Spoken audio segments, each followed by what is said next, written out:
Donald Trump's fight back begins after a week on the ropes. After 50 top Republican security officials say he'd be a threat to American security, Trump hits the campaign trail, apparently suggesting gun lobbyists target Hillary Clinton.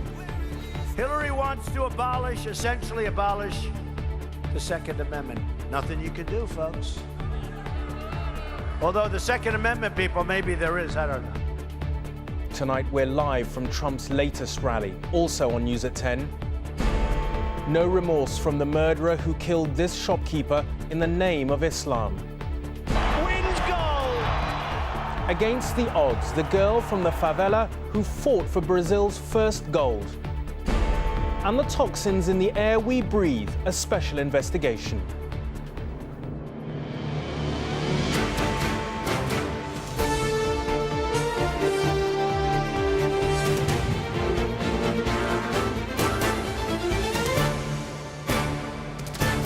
This is ITV News at 10 with Raghi Omar.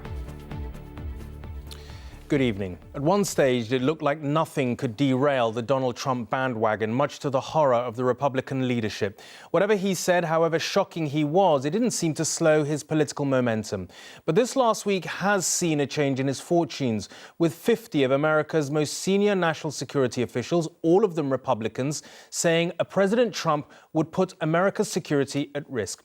Yet even tonight, as he took to the campaign trail to try and arrest his slide in the polls, he was causing more controversy, seemingly suggesting that members of the pro-gun lobby should target Hillary Clinton. First, Martin Geisler reports from his rally in North Carolina.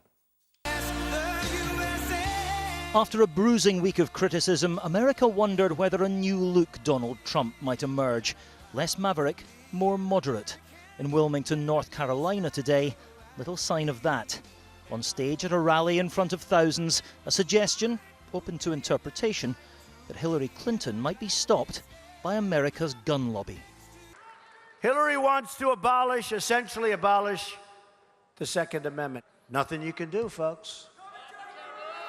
Although the Second Amendment people, maybe there is, I don't know. But Trump is not on the ropes, but he's struggling as influential figures from his own side now turn on him.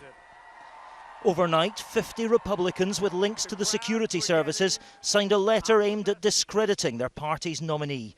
From Michael Hayden, the former Director General of the CIA, to former Head of Homeland Security Tom Ridge. They said, none of us will vote for Donald Trump, adding he was not qualified to be President and Commander-in-Chief. Indeed, they said, we're convinced he would be a dangerous president and put at risk our national security and well-being.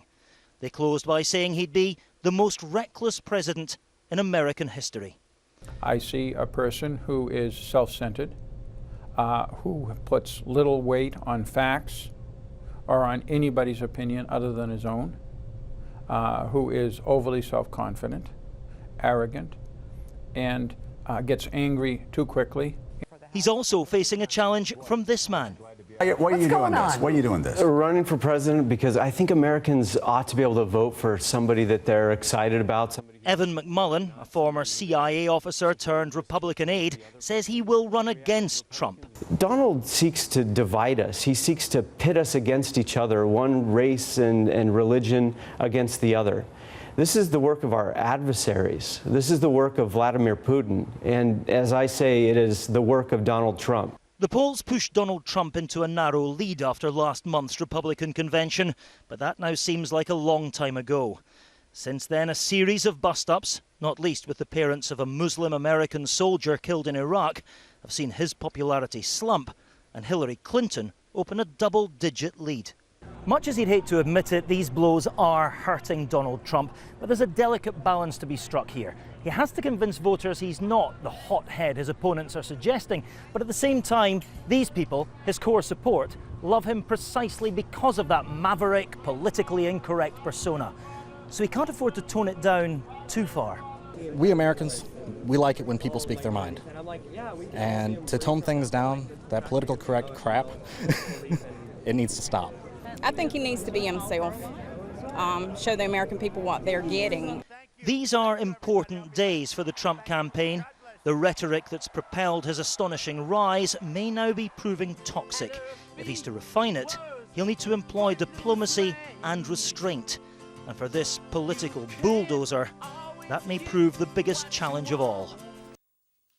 Well, Martin joins me now from the Trump rally at Fayetteville in North Carolina. I mean, Martin, you took us through all the challenges that Donald Trump has faced throughout this week and the different criticisms, but more extraordinary and inflammatory comments tonight, seemingly to suggest that pro-gun lobbyists target Hillary Clinton. What's been the reaction to these comments tonight?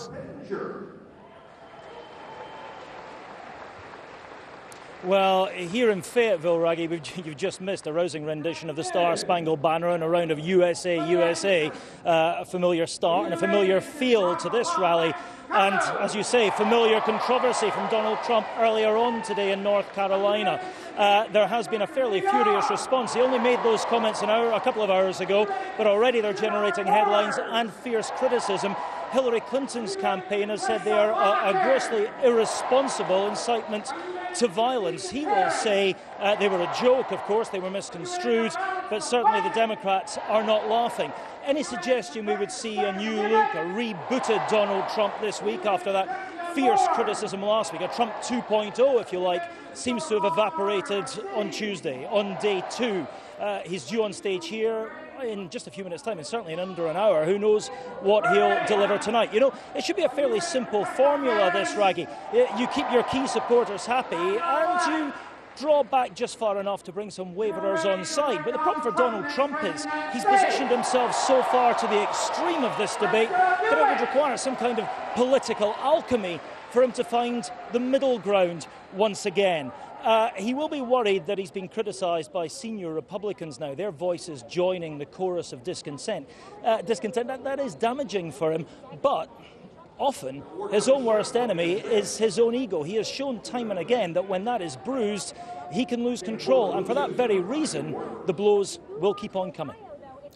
Martin in Fayetteville, North Carolina, thank you very much for joining us. Now, it was, said the judge, an appalling display of merciless violence, and today a man was jailed for at least 27 years for killing a shopkeeper in a religiously motivated attack. Tanveer Ahmed drove for 4 hours from Bradford to Glasgow to confront Asad Shah, a fellow Muslim, because he had disrespected Islam in an online message. Even in court today, the murderer showed no remorse, clenching his fist in salute as he was led away. Thank you, see you later. A peaceful and peace-loving family man, Asad Shah was a respected newsagent in his Glasgow community. Unbeknown to most, he also made internet videos, amateur sermons in which he said he was a prophet in a new religion of unity. We have to unite all beloved mankind. But Tanveer Ahmed had been watching, and he was so outraged at what he deemed an insult to Islam, he drove for 4 hours to confront the newsagent. This CCTV shows Ahmed inside the Glasgow shop on the night of the murder. What followed was a merciless attack in which Asad Shah was killed in front of his own family. Cameras were allowed in court today, where Ahmed was sentenced to life with a minimum of 27 years. This was a brutal, barbaric and horrific crime, resulting from intolerance, and which led to the death of a wholly innocent man who openly expressed beliefs which differed from yours. Before being led away to begin his sentence, Ahmed shouted out in court praise to the Prophet. Several of his supporters who'd travelled up from Bradford chanted it back. He's respecting his Prophet, he's saying I love my Prophet. What's wrong with that? Do you think the sentence was fair? No. Asad Shah had to flee Pakistan 25 years ago to escape violence there because he was an Ahmadiyya, a sect that faces persecution for believing in another prophet after Muhammad. The judge today said that had no bearing on this murder, but his friends at the Ahmadiyya mosque in Glasgow told me too many British Muslim leaders are worryingly reluctant to stand with them now and condemn such violence. They need to make it quite clear, this is not Islamic, full stop. So until those leaders come out to strongly condemn the reason, the root cause of it, and just simply on the face value say, oh, killing is wrong, you shouldn't kill anyone, it won't solve the problem. Do you fear that something like this could happen again? Certainly, most certainly it will happen. Police Scotland say they hope today's sentencing will reassure communities here, but Asad Shah's family has already closed their shop and say they will now leave this country. fleeing once again because of their beliefs. Peter Smith, News at 10, Glasgow. To the Rio Olympics now, where it's been a bit of a frustrating day for Team GB. After the thrilling last gasp dive that won Tom Daley and Dan Goodfellow the bronze last night, it was a case of a number of what might have beens and near misses. But what did lift spirits was a typically flamboyant press conference by arguably the biggest star of the Olympic sports, the fastest man in the world, Usain Bolt. Here is the man we've been waiting for. David Florence came close to being Britain's latest astronaut before being beaten to the job by Tim Peake. Oh no, that's a big mistake. He was beaten again this evening. Favourite for gold, Florence floundered and finished in 10th. A day of near misses began with Lewis Smith, unsteady on the horse. The British team's chances fell with him. The eventers ended outside the medals too, the first time they haven't been on the podium since Atlanta in 1996. Catherine Granger is trying to avoid a similar fate. She's won a medal at the last 4 games. With Vicky Thornley today, she qualified for Thursday's double sculls final. Joanna Konta has stormed into the tennis quarter-finals tonight, a popular winner against the 8th-seeded Russian Svetlana Kuznetsova. And defending champion Andy Murray spread some smiles too as he eased through his latest round. One big British name doing his bit, and another who's just arrived and can't wait to get going. Yeah, feeling happy. Just looking forward to kind of starting now. It kind of feels like it's been quite a long build-up, so just resting, recovering as much as possible from the flight, and then looking forward to starting. There's almost certainly only one man who can command the presence of more than 100 cameras with a click of the fingers. And unlike many others, Usain Bolt seems to relish the attention. I like to entertain because that's what people come out and to see, especially these guys. They like when I do crazy stuff and stuff like that. So I'm just saying, it's what I do. I try to entertain and make it different. And the next time you see him join a conga, you wouldn't bet against him being inside a stadium with a few new gold medals around his neck. And Steve joins us from Rio now. As far as Team GB goes, Steve, a bit of a disappointing day, but what can we look forward to? Well, we had high hopes tonight, actually, Raggy, in the women's team gymnastics. It's not over yet, but unfortunately, I don't think it looks like they're going to get on the podium. We can show you the moment a little bit earlier when Ellie Downey, fell off the beam. Despite that, the team has managed to keep in touch through most of the evening, but I don't think at this stage it's going to be. In the women's synchronised diving tonight, Tonya Couch and Lois Toulson were hovering below the medals again and needed one big dive, their last dive, to sneak onto the podium, but I'm afraid they didn't quite manage that. Another near miss. Speaking of the diving, people watching this evening would have noticed it's turned a strange green colour. Nothing wrong with that. Apparently it's just the chlorine levels and it's particularly harmless. An update on the Dutch cyclist who had that terrible crash in the women's road race a couple of days ago. She has posted online a photograph of herself from hospital, Anna van Vleuten, saying thanking everybody for all the messages of support. So it hasn't been a great day for GB, but just fingers crossed for tomorrow, really. That's all you can do. All right, Steve and Ria, thanks very much indeed. Now, behind all the stories of gold medals, world records and lucrative sporting contracts, what gives the Olympic ideal such universal appeal are the human stories of obstacles heroically overcome. And behind the success of Brazil's judo star Rafaela Silva, there is a quite remarkable tale. She grew up in the City of God, one of Rio's most notorious favelas, and beat poverty and prejudice to win Brazil's first gold medal of the Games. She is 57 kilograms of fighting spirit. And every inch the Olympic hero this nation craved. Gold for Silva, Rafaela Silva. Life's odds stacked against her, now proving that dreams can sometimes come true. I think I can serve as an example to children from poor communities. A child from the favela with no hope can end up somewhere. She was raised in Rio's most notorious slum. To tell a story. Made infamous by the film City of God. But today it was wreathed in smiles and rang with laughter as her family celebrated a famous victory. Graças a Deus ela conseguiu. Thanks to God. I'm so happy and relieved for everything she's been through. It didn't have to be gold. Any medal would have been good. The favelas teem with life, but opportunities for the children here are few and far between. On these rough and tough streets, Rafaela fought her first battles against racism and poverty. Sport offered a rare escape route. Muito guerreira, muito lutadora. She was a warrior from the moment she was born, her aunt Christiane tells me. She never gave up on anything, and now she's got gold. Brazil's back streets have felt a world removed from the Games, but just one woman, one victory, and the gap is closed. Brazil in front! And from the city of God, the spirit of the Olympics made flesh. John Ray, News at 10, Rio. Well, from one story of hope to another of desperation. On the streets of eastern Aleppo at the weekend, there was a rare reason to celebrate as Syria's rebel forces announced they'd broken the government's month-long siege.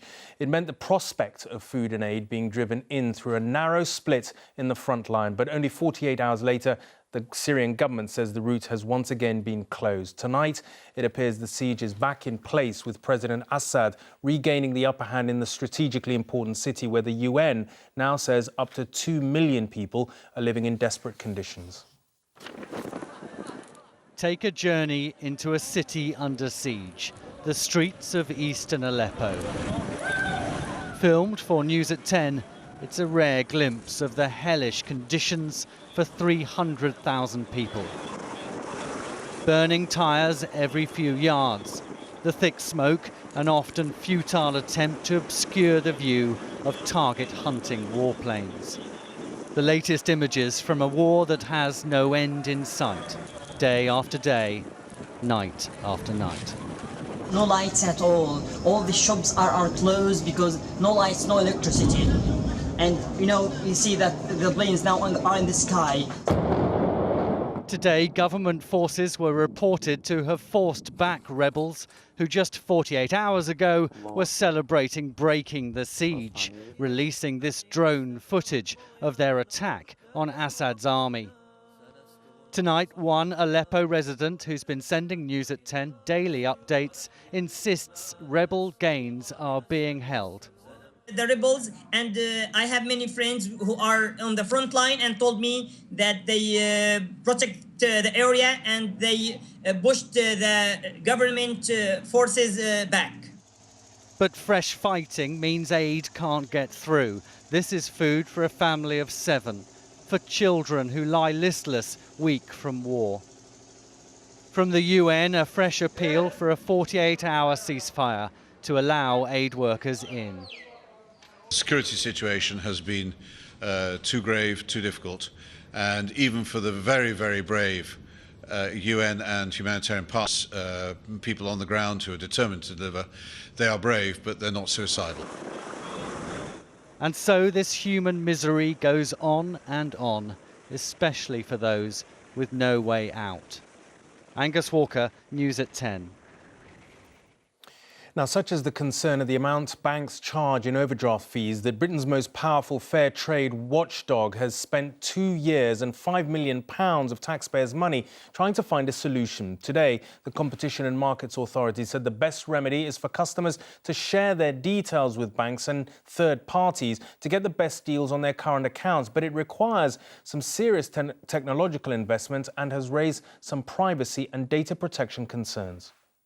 Mr. Wadsworth, when customers come to you for loans, how do you explain your refusal? First of all, we try not to refuse. For decades, banking was done face-to-face. Paying in, withdrawing cash, it all meant a trip to the high street branch. But technology has moved on, and so has the way we bank. It went online, then mobile, but now officials want to go much further. And they say it's all to help customers like James Martin. £200 a month in interest and charges. It's the difference between eating, going out, the difference from being able to afford to get to work. Each year, banks make £1.2 billion from unarranged overdraft charges. Yet just 3% of us currently switch bank each year. Officials want to enable rival banks, comparison sites and financial advisors to see your personal bank data to decide if you could get a better deal. It would only happen with your permission. We enable a person to integrate their bank account. Entrepreneurs are already developing apps like this to use the shared banking data in future. I think it's a massive mind shift. I think it's a really interesting area to think about how people are going to realise the data held by the banks is definitely theirs. If you think about it, we always refer to it as personal data. So personal data should surely be owned by the person. Switching bank accounts seemed to be quite a tough process. Despite switching campaigns, the big four bank groups still have a whopping 77% of the market. But consumer campaigners warn that this idea of data swapping won't work if it's not trusted. There should be standards set around who and how people can access your data to make sure that it's clear who's liable if there is a problem or if there's a data breach. There's been a rapid rise in phone and online banking, but for some the fear of data breaches is also increasing. What evidence have you got that customers would be willing to share their most sensitive financial information in this way? They need to have the same degree of confidence that they have in their bank. But the systems don't exist to give them that confidence. But the systems can be developed. That's what's going to be done. The big banks have been spared price caps. Instead, a banking revolution is promised, but it's based on systems not yet even developed. Chris Choi, News at 10. For the second time in a week, Israel is accusing an international aid worker of helping the military commanders of Hamas. It has charged a UN employee claiming he's been sending money meant for civilians to Hamas members in the Gaza Strip. A worker with the charity World Vision is facing similar charges. But Hamas say the allegations are unfounded and part of an Israeli plot to prevent aid from reaching the people of Gaza who are under an Israeli blockade. 2 years since the war which flattened entire neighbourhoods in Gaza, reconstruction is happening, but very slowly. The international community pledged billions of pounds in aid to get the job done in a programme of work which is being overseen by the United Nations. A programme which, Israel says, has been terribly abused by the Palestinian militants who run Gaza. And what's so cynical and disgusting here is that money and support that was intended for people who really needed it, the children and the elderly, people whose homes were destroyed, instead of this money going to help people, Hamas diverted it in order to build a war machine, to kill Israeli civilians. Israel's security services say that this man, Wahid Abdullah al-Bursh, a Palestinian engineer working for the UN, has been using UN resources to help build military infrastructure for Hamas, a charge that Hamas angrily denies. The Israeli allegations are false and baseless. It is part of an Israeli plan to restrict the work of aid organisations in order to tighten the Gaza blockade. Israel is trying to show that international aid organisations are being exploited in Gaza. Last week it charged a Palestinian director of the American charity World Vision with funneling millions of dollars worth of donations to Hamas, though the charity says it is yet to see any evidence to back up Israel's claims. For tens of thousands of people inside Gaza, living conditions are as bad as they have ever been. And much of the dispute over these indictments is about who's to blame for that. Israel's blockade of Gaza is widely condemned as collective punishment. But Israel says that the aid that it does let through these checkpoints is routinely stolen by Hamas.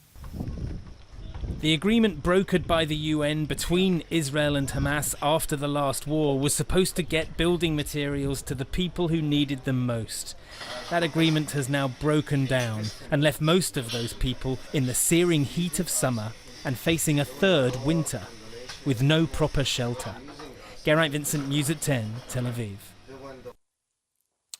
Environmentalists have long been warning of the long-term effects of breathing in toxic fumes. The government is even facing legal action for failing to clean up our air. These are Britain's most polluted areas. Port Talbot, with its large steelworks, has the worst air quality, but there are some surprising names there too, like the seaside town of Eastbourne. And according to one recent study, 40,000 premature deaths a year in Britain are caused by air pollution. So our science editor Alok Jha went to find out just how damaging polluted air can be. Sarah Bentley and her 2-year-old son Rowan are on their way to a baby playgroup. They walk this route almost every day, and it takes them along typical, busy city roads with their heavy, polluted air. To help them understand their exposure, today, Rowan and Sarah are carrying some high-tech equipment. This is an air pollution monitor, and this will help us measure the air quality. We're going to put one on you and one on the buggy. London's air is infamously bad. The capital breached internationally agreed safe levels within just a few days of the start of this year. Cities across the country, Birmingham, Manchester and Leeds, are just as bad. And then every so often we're getting these peaks. In the lab, Dr. Abigail Whitehouse charts the pollution exposure over the course of an hour. There are points where the orange in particular is higher. And that's the buggy, that's the child. Exactly, because the buggy's at a lower level, so it's in a different area next to the road, and it's got a higher level of air pollution exposure. What happens to a child if they're growing up in this? So we know that it actually starts even before you're born. The problem is that if you're exposed to that for the whole of your childhood, you never get your full lung growth. Your lungs will never get to the right size. It makes you feel like bursting into tears, really. As a parent, you do the best for your child. And just by living here, you're exposing them to a lifetime risk of ill health. Tiny particles and nitrous oxides from vehicle exhausts can aggravate conditions including asthma, bronchitis, heart disease and lung cancer. But is the government doing enough to fix it? As far as the government is concerned, Greenpeace is asking that the government actually commit to a clean air zone. And such a policy would be, the objective of such a policy would be to actually phase out the most polluting vehicles off our roads. This will obviously have to be supplemented by an increased public transport network, which is cheaper and cleaner. Any action will take years to implement. On the ground, meanwhile, the reality of the bad city air is hitting home. Alok Jha, News at 10. Now, she's known as the uncrowned queen of the desert, a formidable British diplomat and explorer who, in a male-dominated world a century ago, became a powerful political force. Yet Gertrude Bell, who helped create what is now modern-day Iraq after the First World War, is little celebrated here, certainly far less so than the famous men she worked alongside, like Winston Churchill and Lawrence of Arabia. But now supporters of hers are saying she deserves some recognition of her own. She was known as the Queen of the Desert, a global adventurer, linguist, spy, writer and archaeologist who traded the debutante life in the UK for the deserts of the Middle East. In fact, Gertrude Bell, photographed here between Churchill and Lawrence of Arabia, became such a significant figure that she was called as an advisor to British and Arab politicians. She was responsible for defining the borders of modern-day Iraq. Gertrude Bell was a woman in a man's, then you call it a man's world, yet she was more important than all of them. Hers was quite a journey from the comfort of the family home in Redcar. It was here she developed a love of fine buildings and treasures, which would ultimately inspire her to found Iraq's first museum. However, that home is now ramshackled and broken, and those who know what a contribution she made to preserving foreign treasures want this place preserved in her memory. And it's a present from a well-known Iraqi person, you know, very well-known. And they were very good friends of the family with Miss Bell. Dr. Lamia Al-Ghalani spent years continuing Bell's work at the museum in Baghdad. The house would be a very good place to have her as as a museum for her. You keep these houses for important men. She's more important than many of these men that they kept their houses till now. Honestly, she was a remarkable woman. The legacy of a local girl who bucked tradition is already proudly acknowledged on Teesside, but there is a wish to do more. To preserve a building of that quality and importance is important.